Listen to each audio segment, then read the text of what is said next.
Good afternoon, ladies and gentlemen, and welcome to another episode of the Daily Friends Show, the live edition, or at least for those of you watching on YouTube. For those listening on audio, we will be almost live, not quite. I'm joined today by Mr. Hermann Pretorius. Hermann, how are you? I'm well, thanks, Nick. It's good to be here. I don't think I've been here in quite a while, so it is good to be back. Always good to have you with us. It seems as though summer and the heat is here, at least in Cape Town. And from what I hear, Joburg has been hit also with the warmth, and I'm sure much of the country is experiencing proper sort of, although we're not technically in summer, summerish vibes. Indeed so. We've had it's been a weird time. I mean, we've had a few surprisingly cold days, but I do think that that's behind us now, and that we are now. I mean, I've spent almost every day of the last week or so trying to get our pool into a sort of a survivable state. Just to have something to take off the edge of whenever the heat hits in its full intensity. This is a phenomenon of like a quintessential global experience, I think, of kind of middle class to upper middle class people, is the eternal battle with one's pool to make sure that it functions correctly. But and it's there no, when you actually, need it. Exactly, or at least it's not producing mosquitoes. But let's move on past those cherry subjects to some not so cherry subjects. We haven't talked that much about the day-to-day goings-on of the Matlala Commission investigating ties between the police and organized crime. But every now and again, sort of bits of news comes up, and I thought this one was particularly galling. Former police minister Bheki Cele, and before that he was head of the police nationally from the sort of from the police's side, before he was he was National Police Commissioner. I can't remember his exact position, but anyway, Bheki Cele has been very important in the police for a very long time, only recently being replaced by Senzo Machuno and then by Minister Kachalia, and he's before Parliament talking about things related to the allegations made by Lieutenant General Mkhwanazi regarding the disbanding of the political killings task team. And it has emerged that Bheki Cele spent time in the home of attempted murder accused entrepreneur Vusimuzi Matlala, or better known as Cat Matlala. Now, this is a little bit concerning because Cat Matlala, if you begin looking into his sort of history and the allegations against him, has been under investigation multiple times, appears to have enormous influence with various police departments across the country, has been linked to all sorts of bad criminal activity and entrepreneur scams and all that sort of thing. Feels a lot like he's a kingpin, one might say, of a vast organized crime network. So to have someone who has such close ties to the police service getting free accommodation from Cat Matlala, which is apparently what Bheki Cele was doing, is not great. Being quizzed by MPs yesterday on this, Bheki Cele said that yes, he did stay at Cat Matlala's penthouse in Tshwane. Yes, I did stay there. It's nice to sleep for free. I left government in June 2024. Any travel and accommodation arrangements are at my own expense. Mr. Matlala offered me the use of his penthouse when I'm in Pretoria. Given that I travel at my own expense, I took up Mr. Matlala on his offer. I can confirm that I never visited Mr. Matlala's penthouse when I was Minister of Police, and I've only visited his penthouse on 2 occasions. He said that I can confirm further that when I was residing at Matlala's place, I did not know of all the allegations that have now come to the surface. He claimed that his police raided his property on the 6th of December, and that's all I knew. He then also said that he wasn't friends with Cat Matlala, that he was simply an acquaintance of his, and various MPs were asking him questions about this. In fact, even an ANC MP asked him, why did you feel comfortable sleeping at a stranger's house? And Bheki Cele said, no, I took it. I'm not in government. Herman, I mean, there's so much that's coming out of these commissions, and this one is particularly kind of gobsmacking sort of response. But it's becoming clearer and clearer, just I think, how close the relationship between a lot of very dodgy characters and the senior leadership of the police is. What's your take on this one? No, it is rather extraordinary in the sense that the judgment being that I'm no longer in government, and that was literally the only thing that was preventing me from associating with, someone of Matlala's reputation and alleged links to the underworld. I mean, that is quite extraordinary and revealing in the sense that if it was only being in government that prevented Bheki Cele from an absolutely full immersion into the sort of the criminal underworld, then my word, praise be to the moral power of government. But the further problem is, of course, that it is incredible that Bheki Cele could expect people to believe what he says, that he acknowledges an intense presence of smoke and then seeks to deny the logical conclusion of fire. And there's also a problem that this is a man still in the management or in the top leadership of the ANC. He's a member of the ANC's National Executive Committee. His party is in government. He is active in terms of the ANC's decision making. It really just shows, to the extent that there is an appreciation in the ANC for a separation of interests between being in government and not. It really just shows that extent isn't very far, that you can indulge and enjoy all the perks of connections, and you can plead poverty so that you can sleep in the penthouse of a known scumbag. As long as you're not in government, you could be absolutely associated with all the powers of government. You can actually sort of be one of the most powerful people within the ANC, as long as you're not formally a salary drawer of government.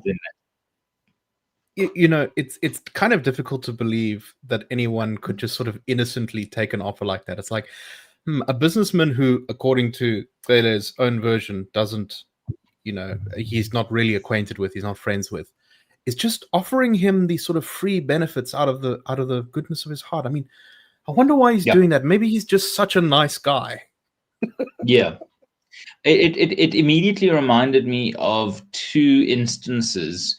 One was the spider scandal in the Kruger government, when about 20 or so members of parliament in the Zuid-Afrikaanse Republiek were suddenly the recipients of a few spider vehicles, one of the first motorized personal vehicles to make it in South Africa, from a French business person who happened to receive some tenders and contracts from the government in the Republic, and these 20 or so MPs who received these vehicles happened to vote in favor of that contractual awarding.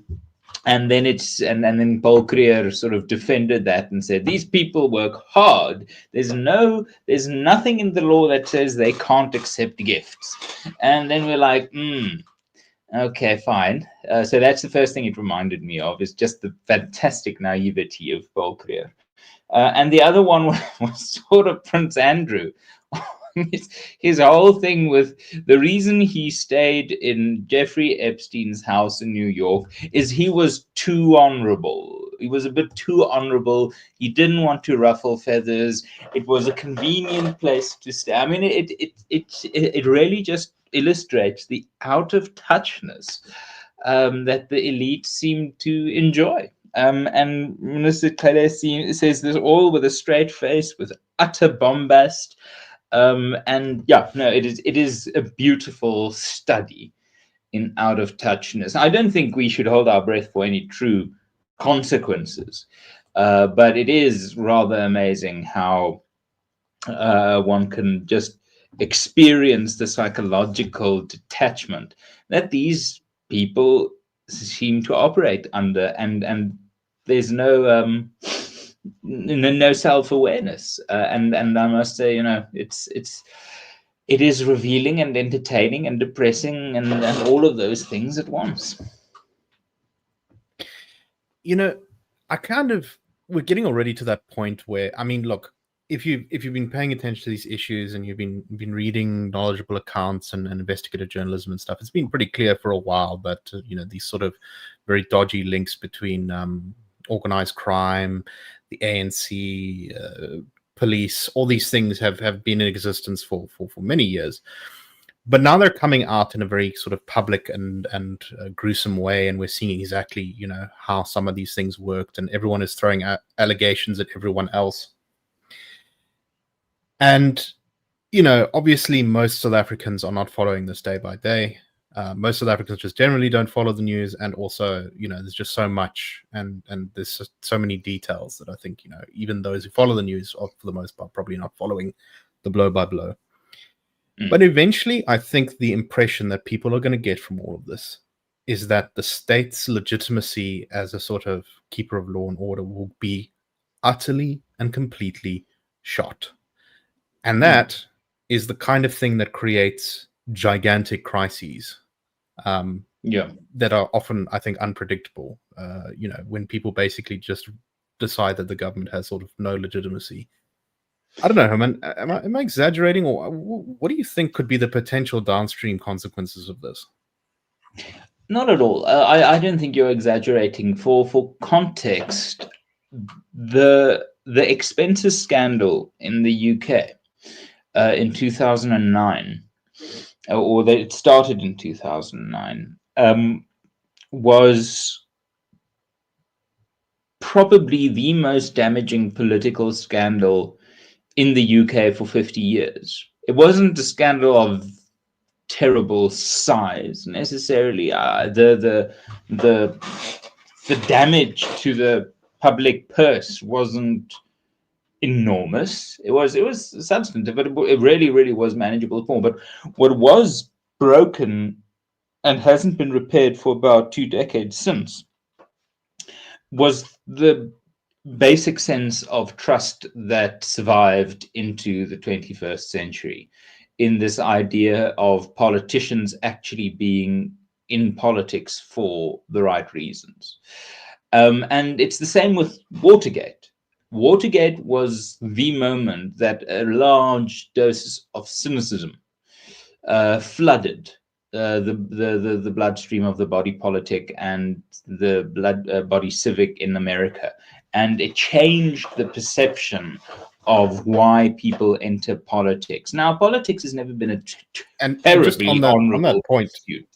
It had this very long tail, the Watergate thing in the US. It's kind of a turning point at which Americans basically continuously lose trust in their institutions from that point until the modern day, where they're at sort of historic lows. So these things have very big ripple effects.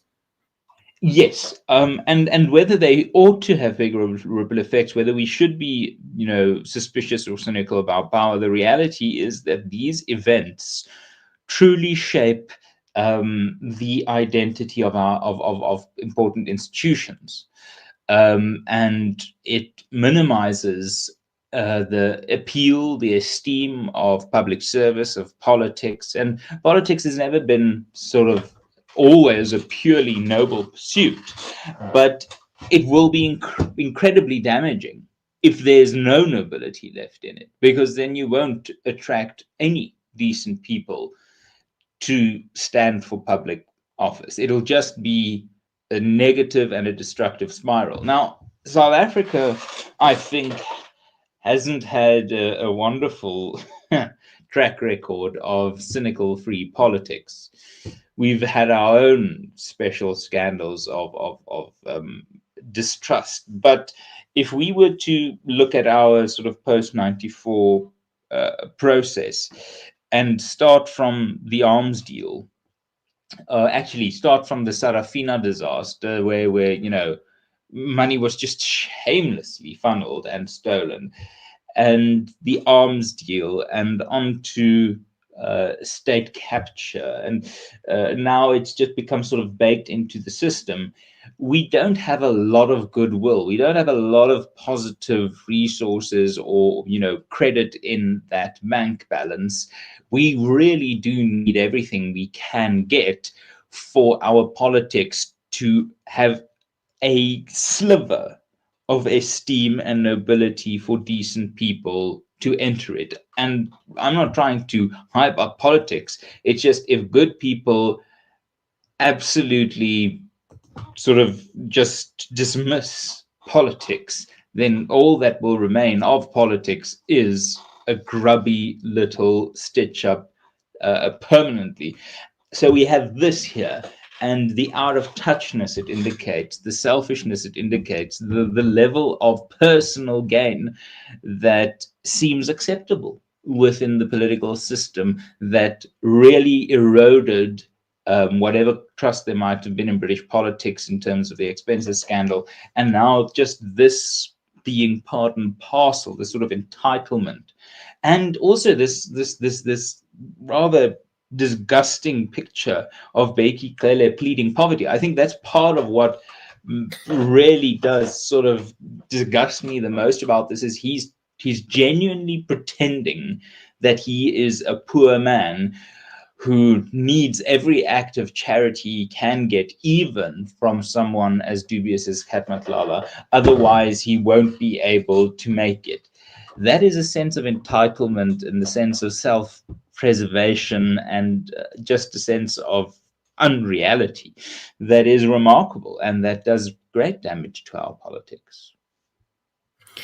I think we're going to see over the next few months and maybe even a few years the sort of kind of scope and impact of all of this leaching out. And most South Africans in not too far in the future will, I think, have a general idea of what has been going on at the Matlala Commission and Mkhwanazi. I mean, Mkhwanazi's already made a big splash on social media, but the sort of more the sort of the vibes of all of this are going to kind of leach out to even people who don't pay attention to the news, and it's going to create a legitimacy crisis.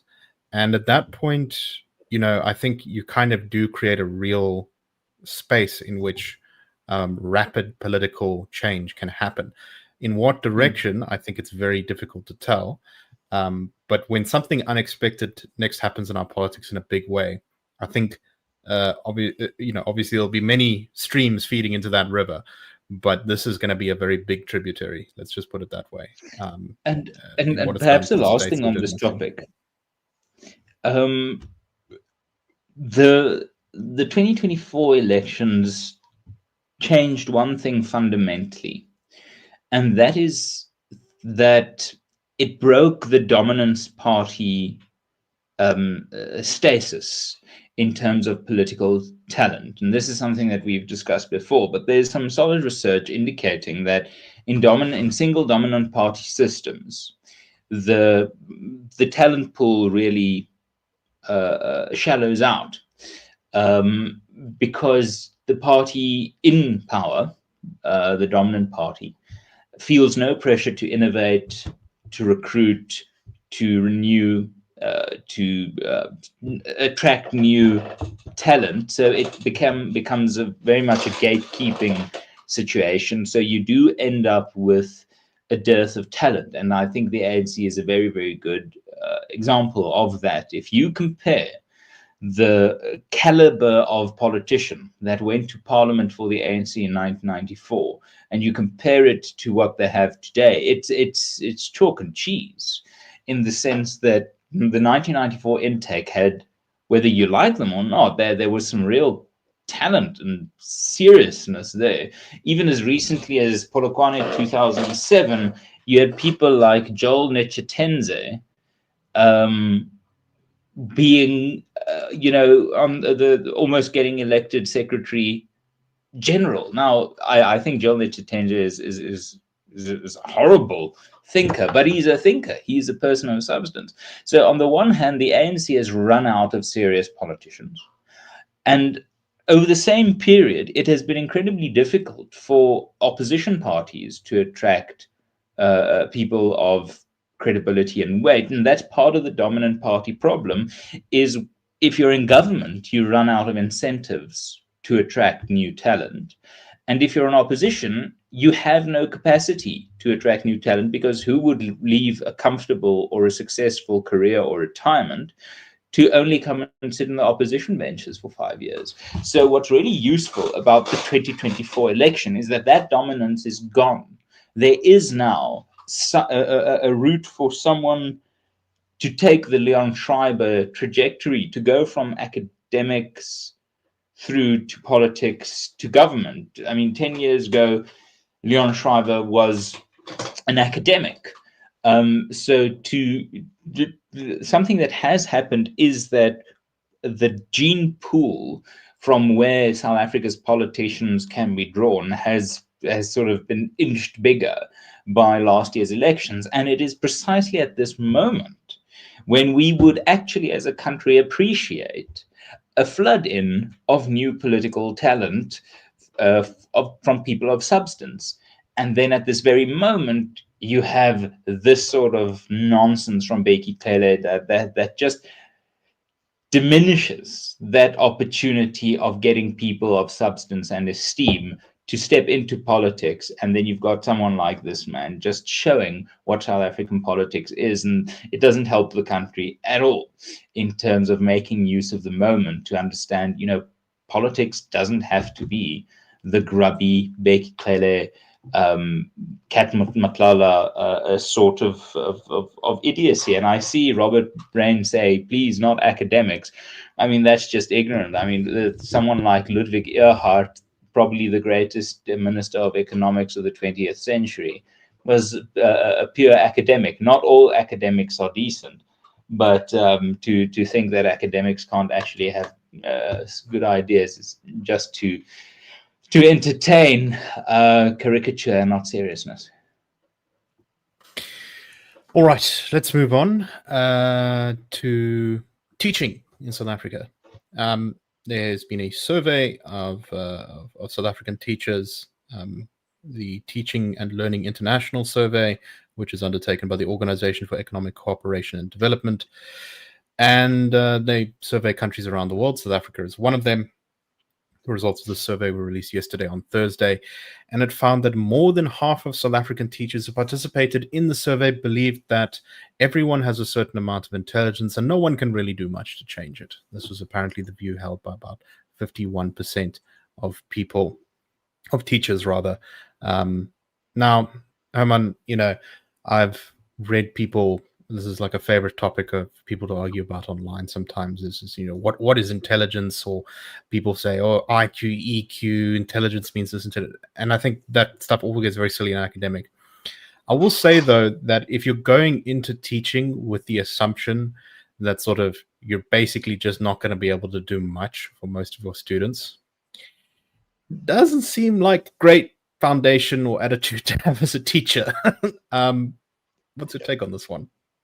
No, I think that's why I'm so glad that we include this in the discussion, because whether it's true or not, the fact that teachers have, or that a majority, 58.1% of teachers in South Africa seem to have this deterministic idea of, yep, well, kids in my class either have it or not. I'll do what I can for the idiots, but let's hope the good ones get somewhere in their life.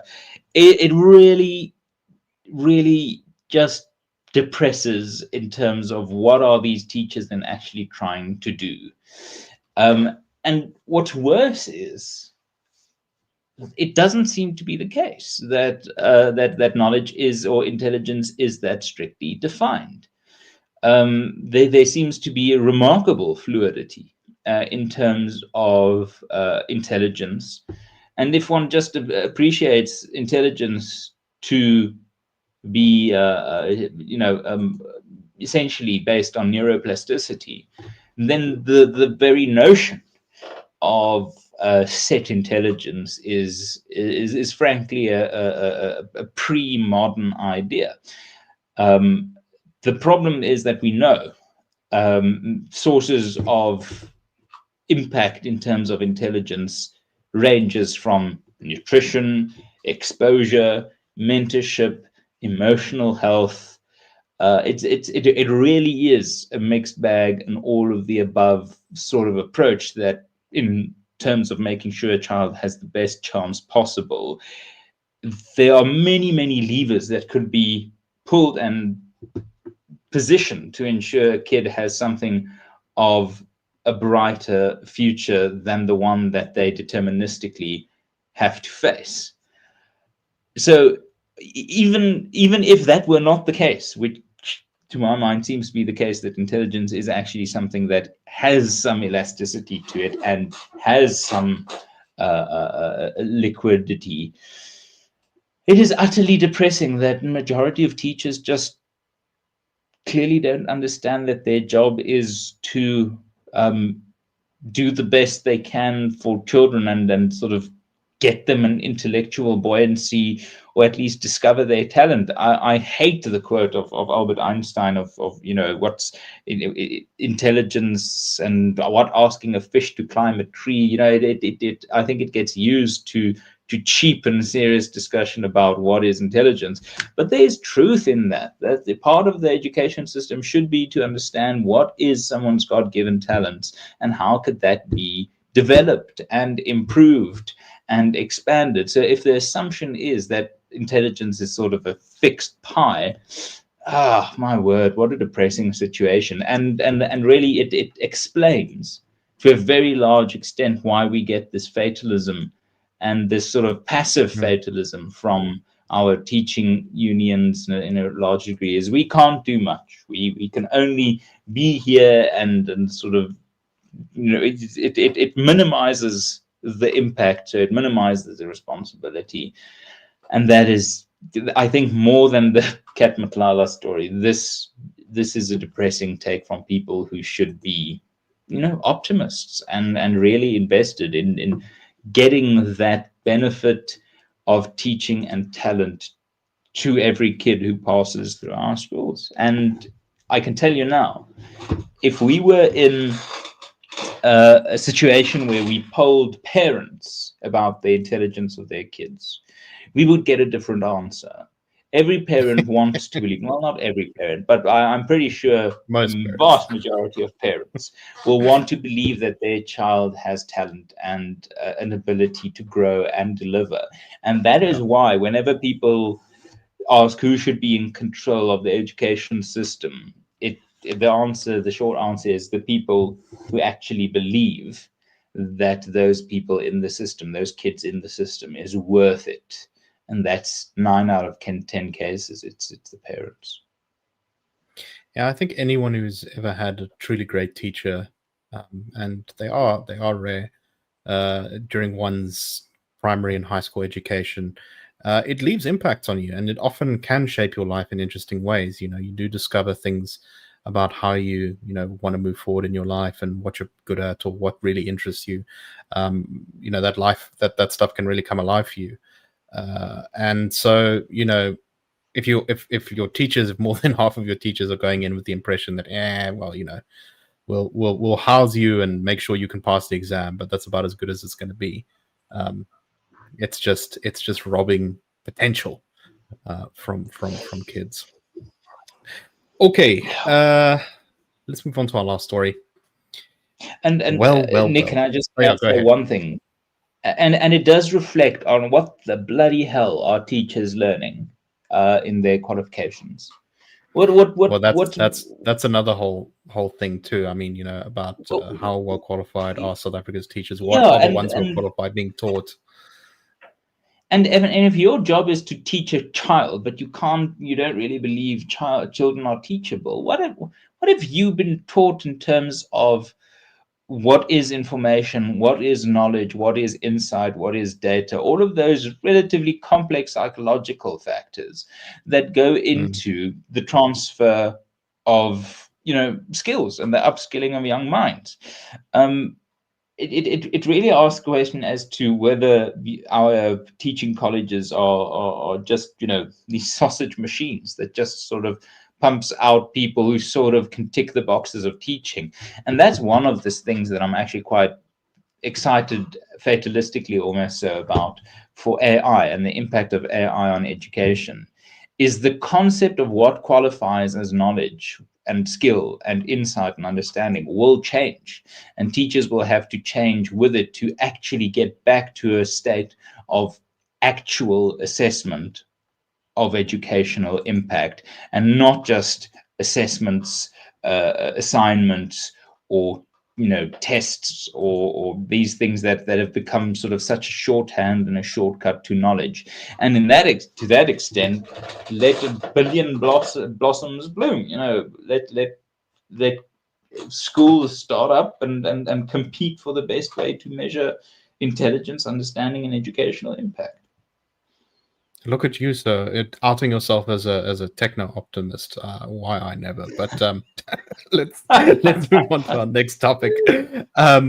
We've talked quite a few times on this show about the character of Floyd Brink, former city manager in the city of Johannesburg, removed twice from his position for various reasons by courts, and a guy who, let's just say, hasn't had a great track record as the chief bureaucrat in the city of Johannesburg. Well, we talked, I think, quite recently, last time even you were on the show, Hermann, about how there was a leak that Floyd Brink was likely going to be recommended as the next city manager by a panel set up by the ANC coalition government in Joburg. And to no one's surprise, said panel, in fact, did propose that Floyd Brink be reappointed. But it seems as though even within the ANC and its coalition, not all is happy-clappy on that front. Council was supposed to debate yesterday this proposal, but it was removed from the agenda. And according to the reporting, there is discontent. In fact, there are some in the ANC who are pushing for Johannesburg Property Company CEO Helen Buertus to take up the role instead, which, shall we say, is not a great alternative. Helen Buertus has a cloud over her over various things. Excuse me. So, yeah, I think really, Herman, what this kind of just shows is once again this problem of how the ANC just seems to have absolutely no ability to even pretend like it's serious about turning things around in Joburg. We've just got to appoint the same people who've been there forever, and you know, if there's unhappiness about that, it's only because we're fighting about which particular person with a bad track record we're going to appoint. Yes, and what people should understand about local government is that the system is designed quite deliberately for the political leadership of the city to be the board. So you've got the mayor, who is sort of chairman of the board of directors of the company that is the local government. So they represent the shareholder interests, the voters, and the residents. And then you've got the city manager or the municipal manager, and they are like the CEO. They are in charge of functions, daily functions, and the running of the business. So the idea that we can look at a company that is, if Joburg were a company, it would have been on the tail end of a rather crap decade. A decade during which one person was either CEO or acting CEO, and then the contention would be to bring him back as CEO.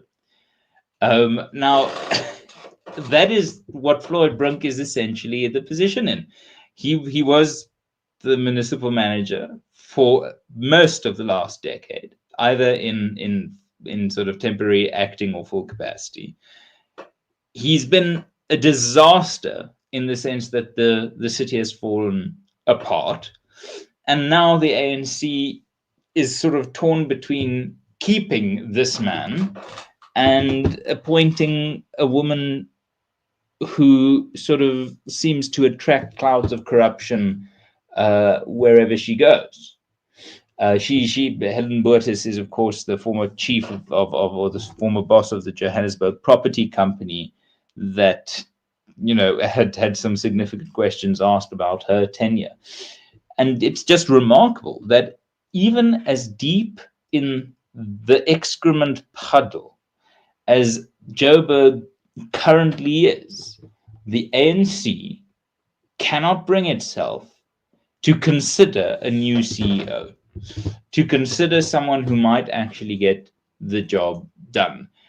And the classic move by cynical politicians, right, is you pretend just before the election you're gonna fix the problem, so you appoint someone good or whatever, and then after you've managed to hang on in the election, you just do whatever you were planning to do before. But we're not even reaching that level. No, we are literally at the level of seeing Johannesburg's ANC go. Let's keep in place the person whose job it was to run the city successfully over the last decade.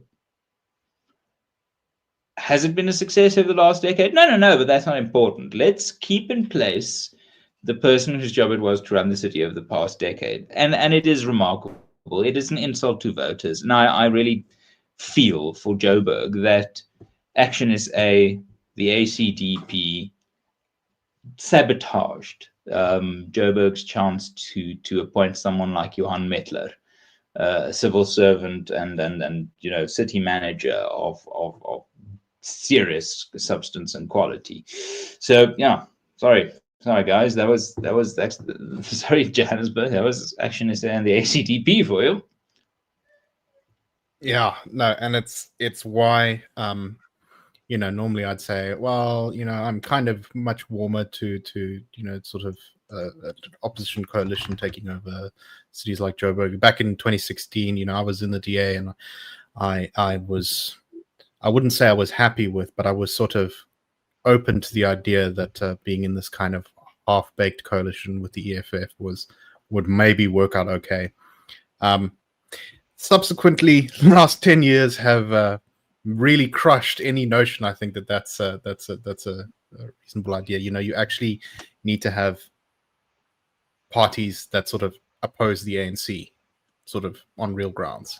You need to yes. Actually, when when the ANC and EFF say, "Hey, we want to reappoint the city manager who's been had done a really bad job so far," you don't take it as an opportunity to politically grandstand and bash the DA over it, because as we see now in Joburg, that really didn't help anyone, did it?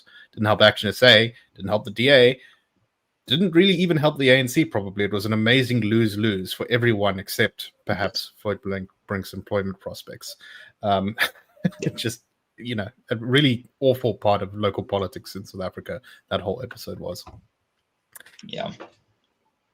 Okay. What shall we do? I think let's close it there for today. We are over the half an hour mark, so we won't bore you too much. Thank you very much, everyone, for listening. We hope you found the show interesting today. We will be back, of course, on Monday. Have a wonderful weekend. We'll see you all on Monday on the Daily Friend Show. Cheers, everyone.